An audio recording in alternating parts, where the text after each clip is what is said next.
Eh bien, bien le bonjour à tous, mesdames et mesdemoiselles, messieurs. Nous sommes aujourd'hui réunis en ce jour, amen, pour parler du Saint Donjon et Dragon, le film, en compagnie de Gigne, de Eldar et du chroniqueur. Salut. Hello. Salutations. Voilà, ne vous battez pas surtout. Donc, de quoi nous parle ce film Donjons et Dragons? Donc, une adaptation du jeu de rôle Donjons et Dragons. Donc, évidemment, jeu de rôle, on en parle sur la chaîne. Du jeu de rôle Donjons et Dragons, nous suivons un groupe qui commence dans une prison, qui sont prisonniers. Donc, un groupe a priori de voleurs, de brigands, de pillards, qui doivent s'échapper pour retrouver la fille d'un des brigands, qui est donc le barde. Et ça va les amener à tomber sur une quête de complot pour détruire Neverwinter. Et je pense que c'est pas un bon résumé, hein? C'est un bon résumé, oui. Voilà. Comme d'habitude, ils ont l'air convaincus, donc allons-y. Donc, comme d'habitude, encore une fois, commençons par de quelle manière êtes-vous entré dans Donjons et Dragons? On l'a déjà fait plusieurs fois. Non, en plus, non, il n'y a encore aucune vidéo qui soit sortie sur Donjons et Dragons, donc en fait, ce sera peut-être la première fois. Je ne sais pas dans quel ordre je vais les sortir. Voilà. Donc, de quelle manière avez-vous apporté l'univers de Donjons et Dragons? Qu'est-ce que vous en connaissiez? Qu'est-ce que vous en connaissiez? Et qu'est-ce que vous en attendiez? Allez, Je t'en prie, lance-toi là. Ok, bah moi j'y connaissais rien. Voilà. vraiment, t'avais jamais joué au jeu de rôle Donjons et Dragons, rien du tout Non, alors oui, effectivement, je connais entre guillemets de nom l'univers, ce que c'est. Mais effectivement, le jeu de rôle en lui-même, j'y ai jamais joué. Il me semble que j'avais déjà joué à un vieux jeu en jeu vidéo. Il y a sur PC un vieux jeu, ça ressemblait un peu à un Diablo dans le style, et c'est tout. D'accord, bon, très bien. Donc effectivement, tu étais vierge, quoi. Tu étais... Ah, clairement, enfin après, voilà, je sais que c'était à peu près, que c'est une base de jeu de rôle médiéval, Oui. fantasy basique, mais j'ai envie de dire que ce soit les lieux, l'univers en lui-même, les personnages, là, En gros, tu complètement novice. savais juste qu'il y avait genre des nains, des elfes et des dragons, quoi. Et des donjons. Voilà, c'est ça, exactement. C'était le Dungeon Notebook et voilà. Très bien. Bon. Chroniqueur, toi? Et moi, Donjon Dragon, je ne connais pas du tout, si personnellement, je ne connais que de nom, parce que c'est un peu la base des jeux de rôle, entre guillemets. C'est la base aussi de Vox Machina dont on a déjà un peu parlé. C'est pas encore sorti sur la chaîne. Ça sortira l'année prochaine. Il n'y a Voilà. rien qui est sorti. Voilà. Voilà, donc, je n'ai jamais joué au jeu de rôle.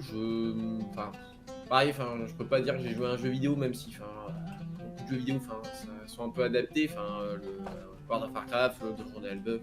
Oui, mais t'as jamais joué à un jeu vidéo spécifiquement Donjons et Dragons. Non. Je n'ai pas vu non plus les séries ou les films de cet univers-là, donc non, je découvrais totalement, mais en même temps, je sais pas si on sait que c'est aussi un univers qui a vraiment une base, dans le sens que... Bah, c'est vrai que c'est par essence le fourre-tout de l'Harry Fantasy, quoi. Il y a, des vampires, ça existe? Oh bah, il y en a. Des gnomes, ça existe? Oh bah, il y en a. Des zombies, ça existe? Bah, il y en a. Bah, tu vois, tout existe dans Donjons et Dragons, donc... oui, comme c'est un peu, on va dire, à la charge de la création du MJ. Oui. Voilà. Bon, très bien. Et toi, GIGN? J'ai raison de faire redite. On a fait une vidéo il y a pas longtemps où ce genre de questions. Je ne apparaît, sais même pas. Alors oui, donc on a fait une vidéo effectivement sur Baldur's Gate, le jeu vidéo Baldur's Gate 3. Je ne Ouais. sais pas dans quel ordre sortiront. Donc je ne sais pas si ça aurait été déjà vu sur la chaîne ou pas. Il y aura de la redite, c'est Oui. terrible. Mais Non, comme ça, bah, tu vois, c'est- professionnel, allez voir notre critique sur Baldur's Gate 3. Et voilà. On sortira peut-être après cette vidéo. Peut-être, c'est possible. Peut-être qu'elle sortira Non, jamais. Moi, du coup, en récap, effectivement, je connais un petit peu le jeu de rôle pour en avoir fait un petit peu, donc je connais vaguement les règles, surtout en tant que joueur et pas en tant que MJ. Que MJ, ouais. Donc j'ai des bases sur les règles, mais je connais pas forcément beaucoup en détail. Après, je joue à pas mal de jeux qui se basent sur Donjons et Dragons, notamment Baldur's Gate. Les premiers, tout comme le dernier, sur différentes versions. Et puis d'autres jeux à côté, pareil, qui se basent un peu sur l'univers. Donc Bon, très Donc bien. au global, une une bonne base quand même sur Donjons et Dragons. Et Vox Machina du coup qui a été cité avec l'adaptation de Critical Role. Effectivement. Bon.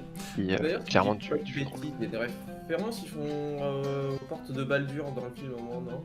Oui, absolument. Bah, il est juste au détour d'une carte. Ah, entre la porte de Baldur et machin. Mais du coup, effectivement, il y a des refs à la porte de Baldur, mais parce que Baldur, c'est une ville de Donjons et Dragons. Oui. Donc elle apparaît dans plusieurs univers, parce que c'est une ville qui existe, et pas juste dans Baldur's Gate, c'est juste que ça s'appelle Baldur's Gate, parce que ça tourne autour de cette ville-là. Voilà. D'accord. Mais c'est une des villes de région de Donjons et Dragons. Tout comme Neverwinter, qui est le lieu principal du film, et qui est aussi le titre d'un jeu, puisque c'est une ville de Donjons et Dragons. Tout simplement. Ce qui m'amène du coup à moi pour ma part. Bon, pour le coup, du coup, je vais être le plus fin entre guillemets connaisseur de l'univers. Je connais pour avoir fait pas mal de parties de jeux de rôle, mais pour avoir joué à plus ou moins donc tous les Baldur's Gate, les Neverwinter. Il y a une autre série de jeux aussi dont le titre m'échappe. J'ai vu les Vox Machina, j'ai vu des vieux films qui puent la merde. Voilà. J'ai lu 2 ou 3 bouquins aussi. Mais alors après.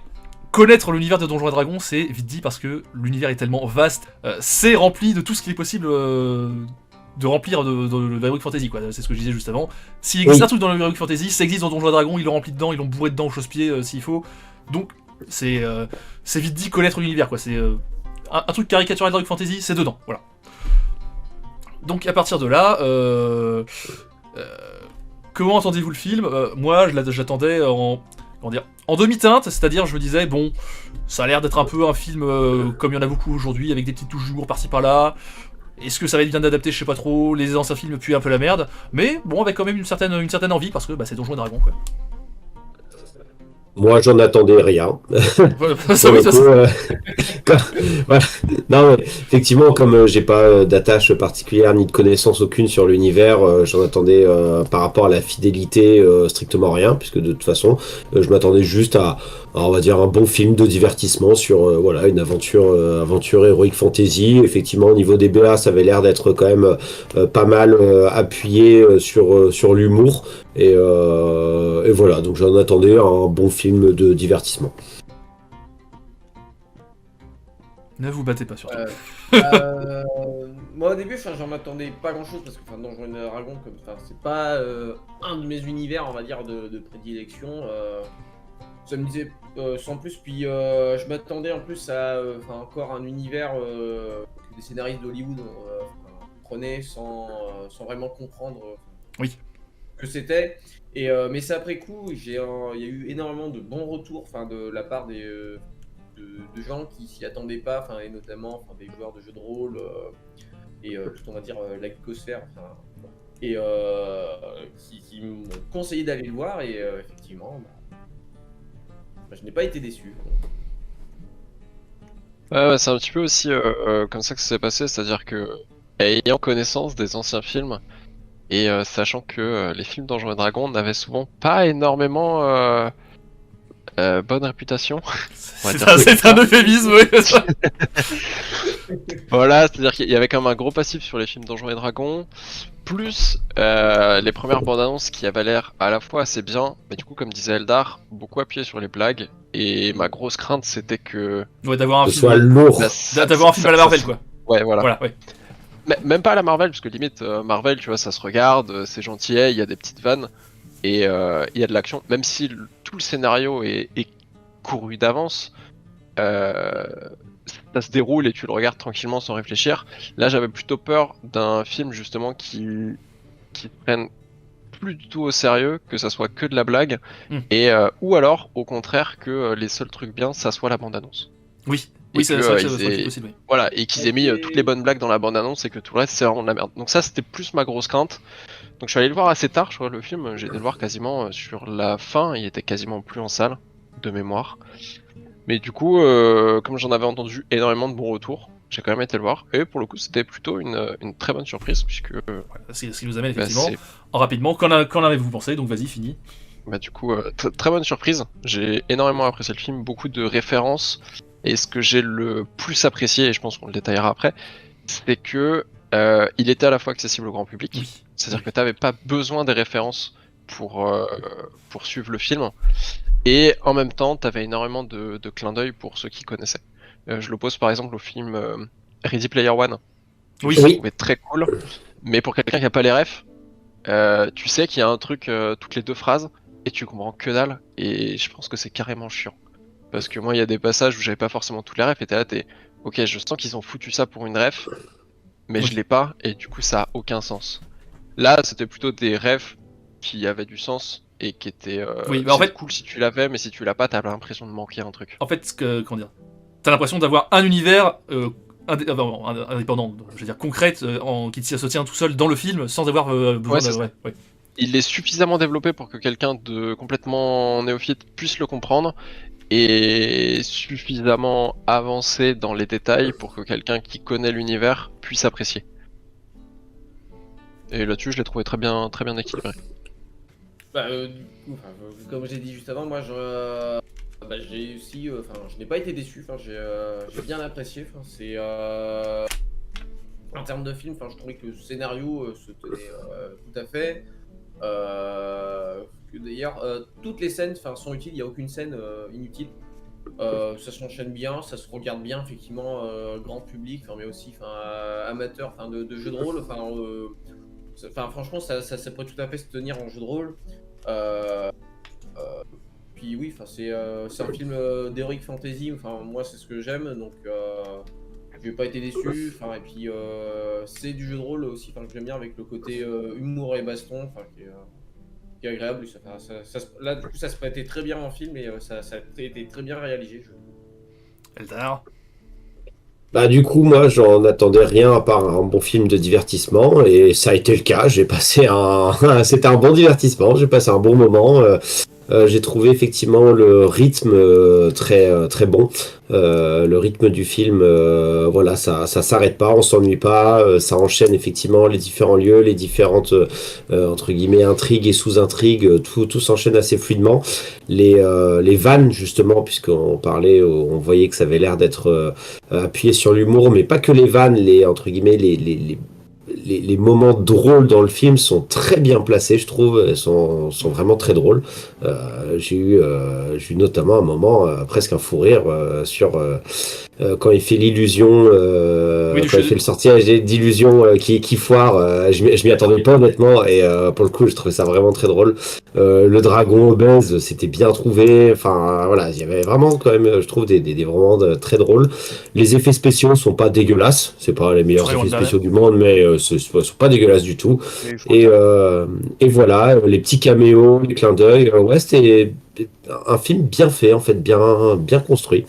Le film ne prétendait pas à être autre chose qu'un bon divertissement entre guillemets dans cet univers, et je trouve qu'il a rempli les cases.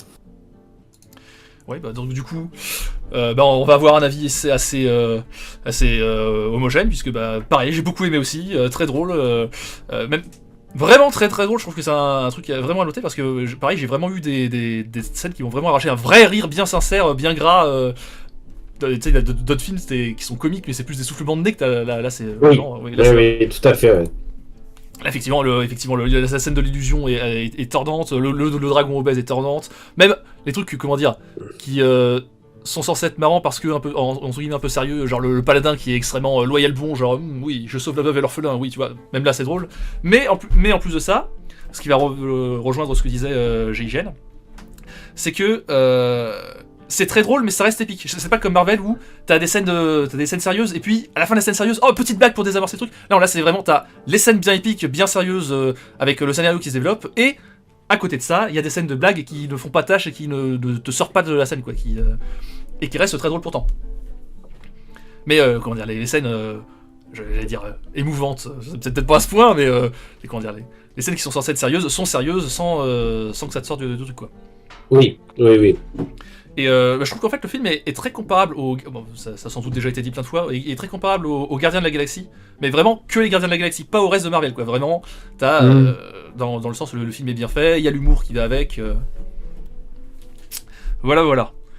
Les musiques originales fonctionnent très bien. Il y a pas mal, il y a de la cornemuse, il y a de la harpe, donc ça marche dans l'ambiance. Je les ai réécoutés un petit peu. Et ouais, elle fonctionne très bien. Que dire d'autre? Oui, puis le film est un film qui se tire debout en lui-même, quoi. Il y a vraiment plein de mises en Ah oui, scène. oui. Il y a des scènes fantastiques, des scènes même qui sont pour moi mémorables. Alors on a déjà parlé effectivement de la scène d'illusion qui est très drôle, mais même dans le purement épique, t'as par exemple la scène qui est mise en plan séquence avec le druide, enfin la druidesse, qui se transforme en plein de successions d'animaux pour échapper aux gardes de la ville. Oui, quand elle se fait repérer et qu'elle essaye de se Oui, Ça, barrer. c'est très cool. Oui. Et selon moi, c'est vraiment une scène mémorable. Genre, le film, je l'ai vu qu'une fois, et il y a, il y a 4 mois maintenant, quand il est sorti en salle. La scène, je m'en souviens totalement. C'est un truc qui marque. Pareil, donc, le gros dragon, on l'a dit. À la fois, la scène est très drôle, mais en même temps, tu sens qu'il y a un danger, quoi, que c'est pesant, que le gros dragon, bon, il est ridicule un peu parce qu'il roule en boule, mais s'il les chope, il les baisse, quoi. Donc. Les scènes de combat sont super bien chorégraphiées aussi, à la fois en termes de magie, en termes d'épée, etc. Je pense notamment avec la scène du paladin qui dégomme tous les espèces de comment ça s'appelle ça ? Ouais, l'espèce de secte Voilà. de méchants. Il les dégomme, la scène est brutale et violente. Le mec il arrive, tu vois qu'il est à la fois très puissant et qu'en face c'est quand même pas des pecnos non plus, quoi. Oui, c'est vrai que les chorégraphies effectivement de combat mêlant magie et puis épée sont effectivement très bien chorégraphiées dans l'ensemble. Puis pareil, ce qu'on pourrait appeler le combat de boss, le combat final contre le grand méchant qui est donc la sorcière rouge là. Ouais. J'oublie le nom. C'est ça. Sophina. Oui, bon, c'est ce qu'on disait avant de commencer la vidéo. J'ai totalement oublié les noms des personnages. Pour moi, c'est le barde, le druide, voilà. Mais oui, donc le combat de boss est aussi incroyable. Il y a des sorts qui sont utilisés de partout. C'est bien chorégraphié. Il y a du corps à corps. Il y a des grosses créatures qui débarquent et tout. Il y a une tension dans la mise en scène, etc. Ouais, non, tout à fait. Même avec aussi sur ce passage-là, il y a pas mal de. Tu sens qu'il y a une réflexion aussi sur la stratégie où ils ont une stratégie de base et tu vois qu'elle marche pas. Oui. Donc il y a un peu d'adaptation, ce qui est typique dans les jeux de rôle, les trucs comme ça. Et j'ai trouvé ça cool. C'est là où il y a des petites choses d'adaptation, pas mal d'usage de sorts à droite à gauche différents. Que ce soit au tout début avec les sorts de ralentissement plus haut niveau Oui, et sur la fin pas mal de sorts différents, de petites boucles de feu, de sorts de lumière, des choses comme ça, des détections de l'invisible, Oui. ou des sorts d'invisibilité, tout ça. Et du coup je trouve ça très très cool parce que ça montre un bon panel de ce que tu peux avoir dans les films Donjons et Dragons, enfin dans les l'univers films, Donjons et Dragons. Ouais, dans l'univers et dans les films. Mais Et, Non. Ils sont complémentaires, il y en a aucun qui prend le dessus sur l'autre. Oui. Enfin, oui, c'est vrai. C'est ça, vraiment c'est une équipe. Oui, mais de manière générale, comment dire, en termes de scénario, tous les personnages ont leur petit arc scénaristique. Il n'y en a pas un qui est un peu au-dessus de l'autre, un qui est un peu à l'écart du groupe. Ils ont tous vraiment leur évolution, leur moment épique, leur moment d'action, leur moment. Il n'y en a pas un qui est à l'écart, quoi.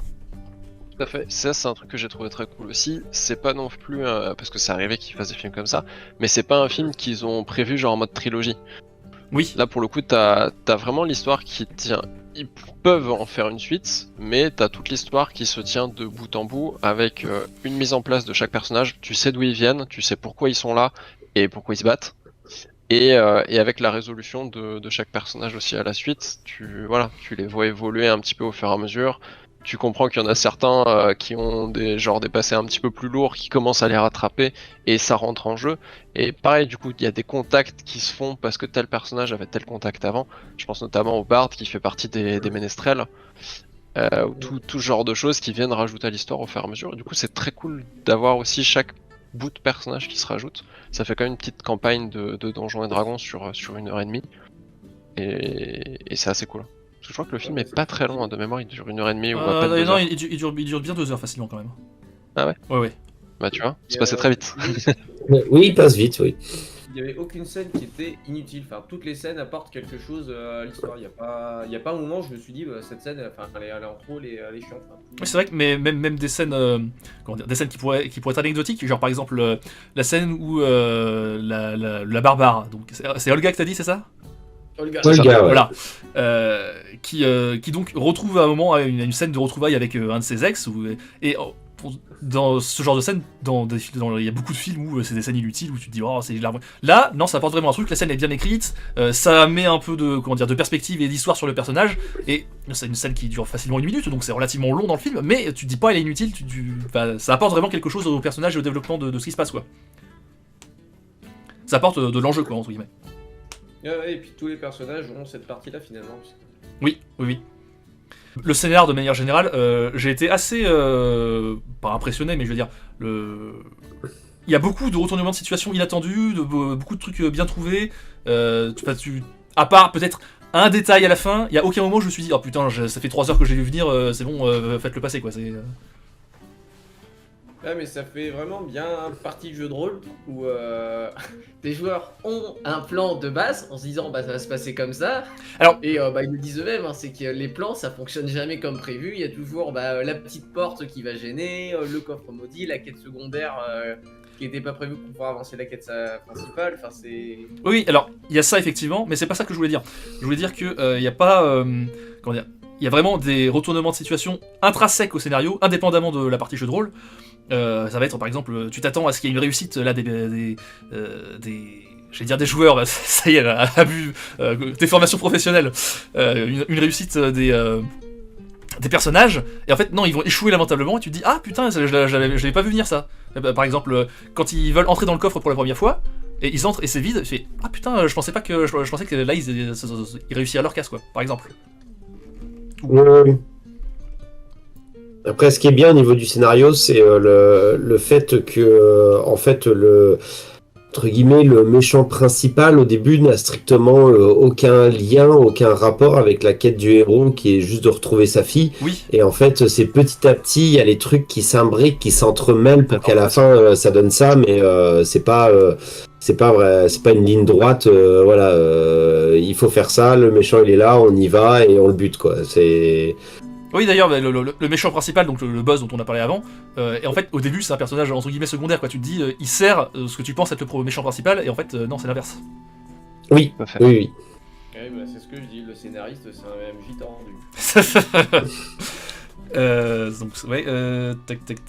Ça, on a dit ça. Je rebondis sur ce que disait GGN précédemment. Que, donc, tu disais, on retrouve plein de sorts qui étaient mis ensemble, etc. Les objets. De manière générale, je trouve qu'on retrouve énormément de trucs liés à l'univers de Donjons et Dragons. Donc on va retrouver effectivement des lieux, on a parlé de Neverwinter, de la porte de Baldur, etc. On va retrouver les races, donc on va avoir les draconides. Non, si c'est les draconides dans Donjons et Dragons. Oui. Il me semble que c'est ça, mais comme j'ai dit, Oui. je suis pas spécialiste. Hein. Les mecs dragons, on va retrouver donc les hobbits, c'est ça, voilà. les draconides. Donc on va retrouver toutes les races, on va retrouver des créatures, donc on a évidemment un dragon, ce qui est pas forcément évident, on peut faire du Donjon Dragon sans tomber sur des dragons, hein, ça arrive. Étonnamment. Étonnamment. Il y a un dragon au début parce que. Bon, tu te dis pas que le groupe de bras cassés qui s'est fait les protagonistes principaux, ils soient en mesure d'affronter un dragon et puis. Oui, non. ils l'ont pas vraiment Oui. affronté. Non mais dans Donjons et Dragons, le jeu s'appelle Donjons et Dragons, mais tu rencontres pas toujours des dragons, et souvent quand tu tombes sur des dragons, t'as jamais le niveau pour l'affronter, il faut le dire. C'est... Ah, mais là, tomber sur un dragon en plus en milieu de film, moi je m'y attendais pas vraiment, parce que. Oui, mais oui, bien sûr. Donc oui, tu retrouves les créatures emblématiques, tu retrouves des mimiques. Bon, après tu peux pas tout retrouver non plus, tu retrouves pas des beholders par exemple. Bon bah. Et il y a. Effectivement, il n'y a pas de beholder, mais t'as quand même une bête éclipsante. Oui. Dans le labyrinthe, t'as un slime. Il y a un slime, donc oui, la mimique j'ai dit. Donc on retrouve donc les créatures, les classes, donc les paladins, le barde, etc. Les objets, on trouve des objets, genre le bâton de, j'appelle ça le bâton portal moi, mais c'est qui balance des portails que tu peux emprunter. Ouais, bah, pas des portals quoi. Des portes dimensionnelles. Ouais, des portes dimensionnelles, des objets, etc. Des sorts aussi, les sorts sont, je les ai tous repérés comme venant du jeu personnellement. Genre tu vas voir la main magique là, ou des trucs comme ça. La main du mage. Ouais, la main du mage. Et la main de mage. Ah, dis donc, les noms sont bien trouvés. C'est comme si c'était pour les retenir. Ah. Mais oui, donc, tu retrouves tout ça. Mais ce que je trouve qui est vachement bien, c'est que c'est bien intégré au film, c'est bien intégré à l'univers quoi. C'est pas, pour comparer avec les anciens films Donjons et Dragons, dans les anciens films Donjons et Dragons, ce qui faisait partie du fait que ce soit niais et mal foutu, c'est que c'est vraiment oh, je vais chez le marchand. Oh, j'aimerais bien acheter cette armure s'il vous plaît. Vous la voulez en niveau épique ou légendaire? Non mais voilà, c'est des trucs qui n'ont aucun sens, tous des trucs. Oh, je ne peux pas lancer ce sort, je n'ai plus de mana. voilà, ça peut pas arriver dans un univers autre qu'un jeu. Et là, tout est bien imbriqué. Comment dire, les sorts arrivent quand ils doivent arriver, de la manière qu'ils doivent arriver, de manière logique et cohérente dans le film. C'est pas oh, je peux utiliser ce sort parce que j'ai 18 points de magie. Tu vois.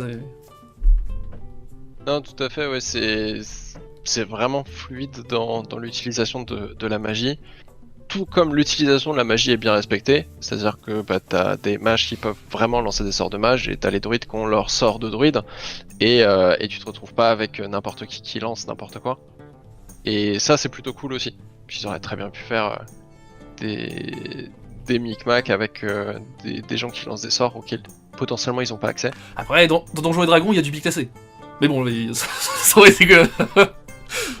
Oui, Oui. c'est vrai. Mais non, pour le coup, c'est plutôt bien respecté. Les sorts sont plutôt cohérents aussi avec les vrais sorts. Et pareil, il y a une cohérence dans les niveaux, parce que typiquement, tu vois la différence entre justement la méchante qui lance vers le début du film, je crois, un sort d'immobilisation. de pause Oui, temporelle. oui, c'est ça, oui. Ouais, d'arrêt temporel, ouais. D'arrêt du temps. Et très clairement, mais je crois qu'il le dit même à un moment dans le film, le mage qui les accompagne, que lui il est absolument pas assez puissant pour ça, Oui. et du coup c'est un mage de très haut niveau. Et du coup il y a bien cette différence de niveau où tu te rends compte que quand même le combat de boss final, ils sont moins haut niveau, et c'est pour ça qu'ils doivent vraiment se mettre à 4 et faire des grosses stratégies pour le battre, parce que c'est un mage très puissant comparé à eux qui sont beaucoup plus bas niveau. Mais c'est implicite, c'est pas dit. Oui, voilà, c'est ça. Clairement, c'est implicite. Et du coup, c'est juste avec ce genre de petites étapes, tu t'en rends pas forcément compte quand t'es novice dans cet univers, parce que c'est des petits détails. Mais quand tu le sais, du coup, ça appuie encore plus ces enjeux et ces mises en scène du film, mais tout reste implicite. Ce qui fait que il n'y a pas de réflexion à avoir, c'est bon, tu te doutes que le méchant est plus puissant, et quand tu connais, tu sais pourquoi le méchant est plus puissant. C'est juste parce que il est plus haut niveau, il a accès à plus de sorts, et donc du coup il a une magie qui est plus puissante. Mais en fait, c'est ce Voilà. qu'on disait au début, je crois que c'est toi qui le disais d'ailleurs, le film est totalement regardable sans connaître l'univers. Ça pour moi c'est essentiel. Ah oui. Oui, voilà. Et Oui, puisque moi, comme le chroniqueur, on n'y connaissait pas grand-chose, juste de nom. Ouais. On sait que c'est un jeu de rôle, mais tu comprends, c'est pas. C'est accessible, c'est un film Ouais, grand public. complètement. Et c'est ça que je trouve vraiment, vraiment bien, c'est qu'ils ont réussi à rendre l'univers Donjons et Dragons, qui est, il faut le dire, quand même un univers de niche, Oui. que ce soit les jeux ou le jeu de rôle papier, ou ce qui tourne autour, c'est de la niche, à rendre ça dans un film grand public. Et pour moi, c'est extrêmement fort d'avoir réussi à faire ça. Puis selon moi, c'est essentiel aussi, comment dire, un critère de base que j'ai pour juger une œuvre, c'est que l'œuvre doit se suffire à elle-même. Enfin, si tu dois commencer à avoir lu tel bouquin, vu tel autre film avant pour comprendre, pour moi ça va pas. Le film doit tenir en lui-même, quoi. Et c'est le cas. Tout à fait. Et là-dessus, ils ont très bien joué. Oui, je suis d'accord. Mais en même temps, le fait de connaître l'univers ou de connaître de manière générale le jeu de rôle, je trouve que ça apporte vraiment un gros plus à la compréhension du film, parce qu'il y a vraiment des moments où tu te dis ah là ils ont fait un échec critique, ils ont fait une réussite critique, et ça se voit. Typiquement la scène dont on parlait, voilà, la scène des illusions dont on parlait, où le mec foire son illusion, au début tout va bien, puis après l'illusion finit par se gangréner et exploser. Là tu fais ça sent l'échec critique, tu vois.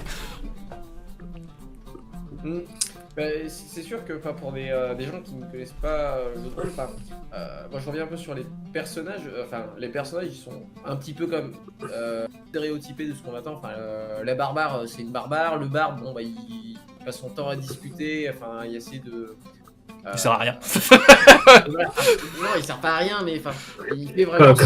Comme tout barde qui se respecte, il sert à rien. Voilà, c'est ça. Simon le sorcier, c'est le personnage qui est surpuissant mais qui doute de lui. C'est vraiment des constructions de personnages qu'on a déjà eu et re-eu, mais qui permettent du coup à des gens qui sont pas dans le jeu de rôle, vraiment de pouvoir bien comprendre, je trouve, les classes. Le barbare, c'est la barbare en l'occurrence, c'est celle qui va aller en mêlée, qui va tout casser, qui va faire tout par la force. Le barde, il le dit lui-même, parce que c'est lui qui fait les plans. Il en faut bien un, et puis J'espère qu'ils servent à quelque chose, un minimum.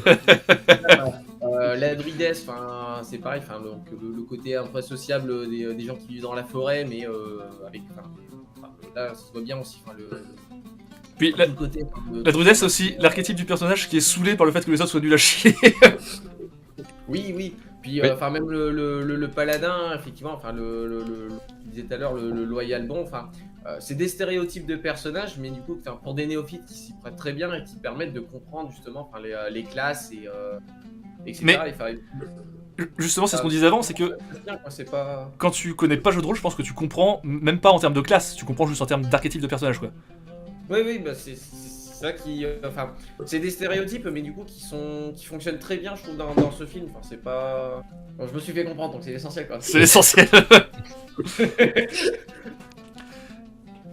Voilà. Après, je trouve qu'il y a une belle performance de la part des acteurs, parce que ils sont quand même pris globalement des acteurs qui étaient connus. Hein. Il me semble que le Bard, c'est celui qui jouait dans Wonder Woman. Chris Pine.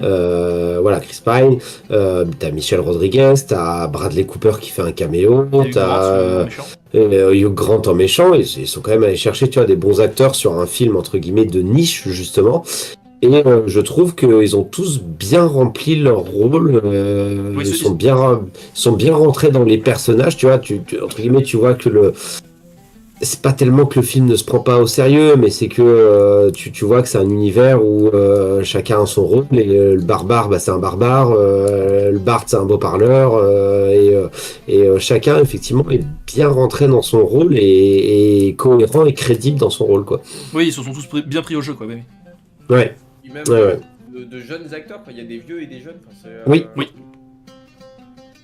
Mais ça, je trouve ça bien quand ils font ça dans les films parce que ça permet en même temps de donner entre guillemets une chance à des gens de monter un peu plus, quoi. Et en même temps, ça donne une crédibilité au film de dire bon, voilà, il y a ces mecs que vous connaissez, ces mecs que vous connaissez pas, hop, et ça fait un truc bien à la fin, quoi.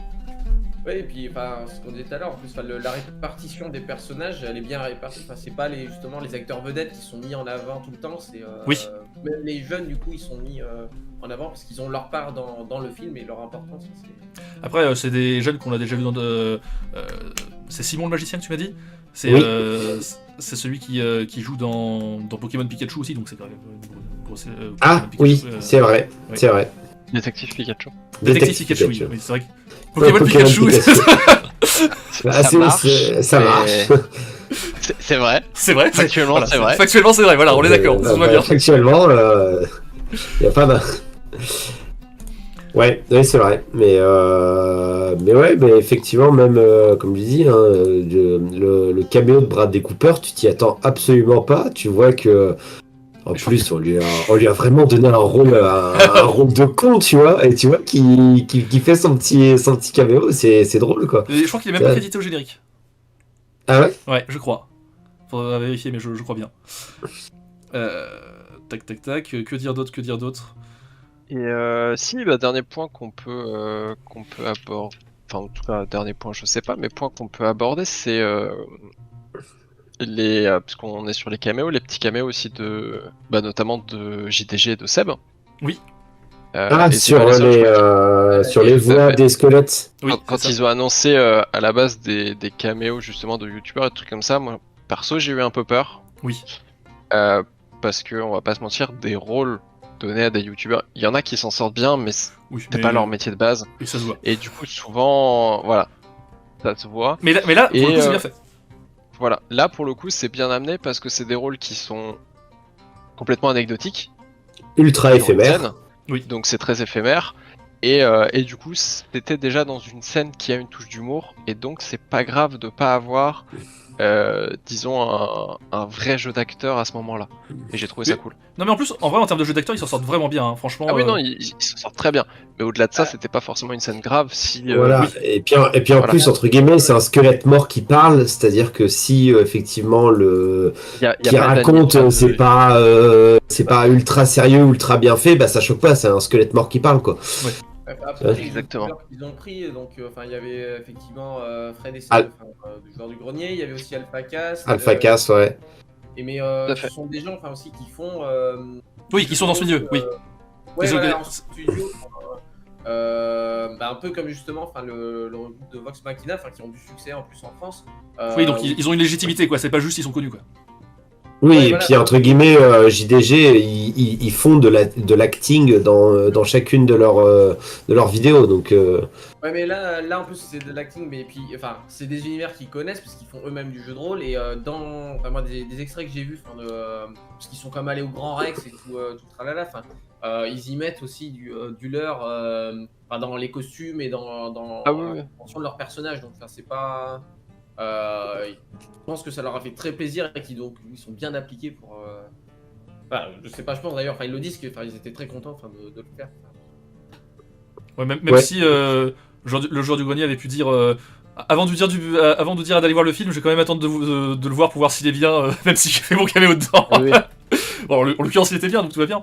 Mais ce qui permet de rebondir, comment dire, sur une forme de conclusion, que je trouve que cette année 2023, ça a vraiment été l'année entre guillemets de renouveau de Donjons et Dragons, parce qu'il y a vraiment plein de trucs. Bon, il y a Baldur's Gate 3, le film. Il y a de très très nombreuses aventures Twitch, YouTube, etc. qui fonctionnent plutôt bien. Il y a les jeux de Vox Machina. Il y a eu une espèce d'explosion, une espèce d'effervescence autour de Donjons et Dragons et ça fait un peu plaisir quoi. Et ça n'a été que des succès quoi. Il y en a aucun qui était un petit peu en dessous. Il y a eu beaucoup d'effervescence, mais le plus important, il y a eu aussi un peu d'effervescence et d'ouverture au monde, entre guillemets, dans le sens où toute cette effervescence, notamment Baldur's Gate 3, qui du coup maintenant on peut le dire, a eu 6 awards, quand même aux Game Awards, qui sont largement mérités, et notamment le GOTY, mais ça a eu le mérite d'ouvrir cet univers, que ce soit par le film ou par Baldur's Gate, je pense, principalement, de l'ouvrir aux autres et au grand public, Oui, chose qui n'a jamais été fait par le passé, et donc ça restait toujours quelque chose de niche. Il y a toujours eu pas mal d'effervescence à la sortie de jeux, etc., autour notamment les Baldur's Gate, les Divinity, ou ce genre de choses, ou même d'autres séries comme Vox Machina, ou ce qui se passe sur Twitch, côté anglophone avec Critical Role, et francophone avec Game of Rolls. C'est des choses qui font pas mal d'effervescence quand il y a des nouvelles saisons, ce genre de choses. Mais au sein de la communauté Donjons et Dragons. Oui, ça restait de niche. Alors que là, Voilà. ça a eu une réussite en demi-teinte, parce que le film Donjons et Dragons, malheureusement, peu de monde est allé le voir, il faut le dire. C'est un échec commercial. Alors que le film je crois qu'ils sont à la limite. C'est-à-dire qu'ils ont rentabilisé le film. Oui, mais mais pas de beaucoup. En comptant en compte quand ils calculent la rentabilité du film, ils font sans la promo. Et ils ont quand même fait une grosse promo, donc ça a dû coûter un certain budget quoi. Mais du coup, dans l'idée, ça a eu au moins le mérite d'ouvrir et de faire découvrir cet univers à d'autres personnes. Et je trouve ça très cool, parce que c'est un univers qui est très riche, et il y en a pour tous les goûts. Et c'est une bonne chose que ça s'ouvre un petit peu à l'extérieur. Je suis d'accord. Même en dehors de juste Donjons et Dragons, le jeu de rôle, et puis ça fait déjà quelques années on entend parler, notamment justement sur YouTube avec Joueur du Grenier ou même AlphaCast, le jeu de rôle a tendance même à venir sur le devant de la scène justement avec des films, des séries, des jeux vidéo et qui fonctionnent en plus. Oui, et puis des gros événements aussi, des gros événements où en live sur Twitch, dans une salle où ils arrivent tous en costume, ils filment des parties de jeux de rôle où avant c'était un peu entre guillemets des nerds qui faisaient ça entre eux dans leur chambre. Maintenant ils sont carrément sur scène avec un public comme le Tablecast, je crois, ça s'appelle. Ouais. Mais donc, pour moi, je pourrais ta conclusion de 2023, je pense que tu peux même l'étendre sur le jeu de rôle. Est-ce que ce serait pas finalement l'apogée alors après, du jeu de rôle? Le renouveau. Oui, alors, renouveau parce que l'apogée pour le coup c'était plus dans les années 80, il faut le dire. Oui. Mais après. Mais c'est un bon renouveau. C'est une belle renaissance. Oui. Mais je le mettrais pas sur vraiment tout le jeu de rôle. Enfin, alors, vraiment, pour moi, c'est spécifiquement Donjons et Dragons parce que Donjons et Dragons c'était le premier arrivé et ça avait été un peu mis de côté ces dernières années, il faut le dire. Il y avait une recrudescence de nouveaux jeux de rôle qui arrivaient, etc. Ce qui est très bien, il y a plein de nouveaux jeux de rôle. Mais Donjons et Dragons en tant que le premier, il était un petit peu de côté, il était un petit peu oublié, il était vraiment spécifiquement de niche. Et là, il y a eu voilà, on va redire un renouveau qui fait plaisir. Et donc, si on peut en avoir plus, qu'on l'a déjà dit, ou on va le dire pour la critique de Baldur's Gate 3, si on peut avoir un Baldur's Gate 4 du même niveau, et si on peut avoir un nouveau film Donjons et Dragons du même niveau, je dis oui tous les jours. C'est en négociation, si je dis pas de bêtises. Qu'est-ce qu'il y a en négociation ? Ouais, je crois que le 2 est... C'est vrai? En fait, j'avais cru comprendre que justement le 2, il l'envisageait peut-être, et entre-temps, il y a eu Baldur's Gate. Et Baldur's Gate a eu énormément d'écho en dehors justement de la niche de Donjons et Dragons. Ça a fait revoir un peu les plans. Disons que Baldur's Gate, le succès que ça a eu, a donné un petit peu de poids à l'existence potentielle d'un 2. Bah, moi je dis tant mieux, allons-y Banco, je suis chaud. je suis chaud. Voilà. Est-ce que vous avez d'autres choses à dire sur le film, vous? Globalement, on a fait un bon tour, je Je pense. pense qu'on a fait le tour. Hein, Donc, bilan positif, quoi. Très positif. Bilan très positif. Je sais plus si on a parlé des musiques, mais pareil, les musiques sont très très cool. Oui. Il y a Lotari qui en a parlé tout à l'heure. Je suis sorti tout seul quand j'en parlais. D'ailleurs, ça me faisait penser que je crois que c'était en aparté, mais on en avait discuté au moment de la série Willow, justement, enfin, avec les bandes annonces à ce moment-là du Donjon Dragon qui sortait avec les musiques. On avait un peu peur que c'était le même effet que dans Willow. Où il y a des musiques ultra modernes et. Oui, c'est vrai qu'ils ont pas fait cette erreur qui aurait pu être fait dans le film, effectivement, de mettre des musiques ultra modernes, de mettre les classiques I Need the Hero ou les trucs comme ça, Money Money Money, et ils l'ont pas fait, et c'est très bien. Oui. Pour faire des liens avec les autres. Voilà. Exactement, professionnel, voilà. Et bien c'est sur cette touche de professionnalisme et sur ce magnifique freeze de la caméra de Delta. Il est beau le freeze. Hein, voilà, putain. il est magnifique. Magnifique. Tiens, mais vous avez été remplacé par un gobelin, non? Un troll. Un troll, pardon. Ouais, voilà. Et bien sur ce... Eh bien, à plus souvent. Pourtant, ma caméra, là, elle est allumée, hein, donc... mais... Oui. Ah oui, c'est une belle image de fin. Voilà, c'est ça. Salut à tous et à plus pour de prochaines vidéos. Salut. Salut.